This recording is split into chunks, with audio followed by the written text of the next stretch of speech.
Starter हा आपण electric starter वापरलेला आहे. कारण का तर टू फेज मोटरांचं कंटिन्यू प्रमाण चालण्याचं जास्त आहे, त्यामुळे साधे स्टार्टर टिकत नाही आहे, तर ते कमी वेळात लगेच खराब होऊन जातात.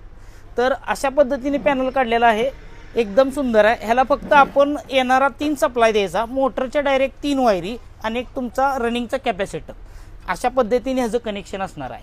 आणि हे झालं. ह्याच्यानंतर ना ह्या पॅनलमध्ये आपण महत्त्वाची गोष्ट ओव्हरलोड दिलेला आहे. ओव्हरलोड म्हणजे काय, ज्या वेळेस तुमची मोटरचं बुशिंग बेरिंग किंवा मोटर काही दिवस बंद असते तर जाम झालेली असते, ज्यावेळेस तुम्ही सुरुवातीला ते 8-10 दिवसानं चालू करता तर ती मोटर भिंगत नाही आहे, जागेवर स्टॉप असते, गती घेत नाही, तर ही पॅनल ओव्हरलोडमुळे पूर्णपणे बंद करतो. तर ह्याला तशाच प्रकारे डायरनचं पण फंक्शन दिलेलं आहे. डायरन म्हणजे काय, तर आता साधारणपणे तुमची 2 पेजची 5 HP मोटर आहे, तर ते साधारणपणे विहिरीत तुम्ही सोडता, तर पाणी संपल्यानंतर बंद करण्यासाठी सुद्धा ह्याला फॅसिलिटी दिलेली आहे.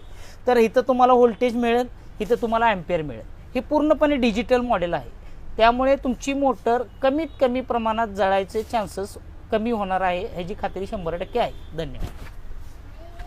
तर ह्या सरांनी आपल्या AS पॅनल पंढरपूरहून येऊन आपल्याला BBC या कंपनीची मोटर जोडून अत्यंत उत्कृष्टपणे पाणी आणि BBC कंपनी असून 3 पीस सिंगल पीसचा पॅनल बसवून जोडून अतिशय